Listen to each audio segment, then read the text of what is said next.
look behind you, because tonight's story is not just a story from a woman who swears she heard something inside her room at exactly 2 a.m. Soft pause, and trust me, after you hear this, you won't sleep easy tonight. Emily, 27, from Ohio, lived alone in a small apartment. She worked late shifts, came home tired, made coffee, and slept. Everything was normal until last Tuesday.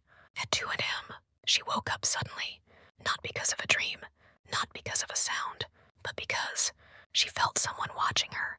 You know that feeling, that heavy silence, where the air becomes still and thick. That's what she felt. At first, she thought it was nothing. Maybe her mind playing tricks. Maybe the neighbor.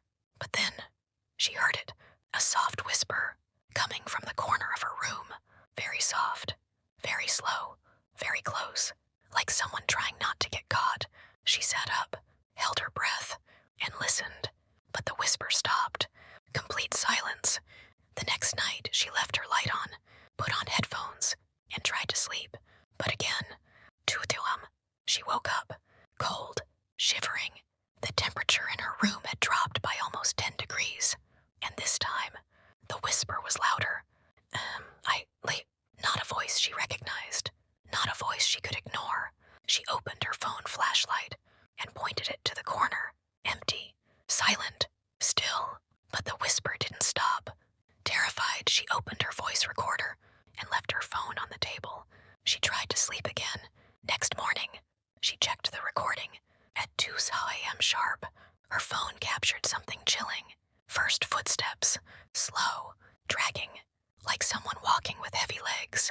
Then the whisper, but it wasn't calling her name anymore. It said, "Why don't you see me?" Emily finally called a home security technician. He checked the cameras, locks, alarms. Everything looked normal until he opened the attic. He froze, dropped his flashlight, and whispered one sentence. "Someone has been living here." The attic had footprints, fresh ones, leading to the far corner, right above Emily's bedroom. There were blankets, water bottles, a small radio, and scratches on the wooden floor. Scratches that spelled ICU. Emily moved out that evening. But the story doesn't end there. This morning, she sent me a text, a picture, in her new apartment. The camera caught something at 1:59 a.m. A shadow, tall, thin, standing in the corner. And at 2 a.m., her phone notifications recorded a sound, a whisper. "Emily, I found you. If you want the next confession, hit follow, because tomorrow I'll tell you the story of the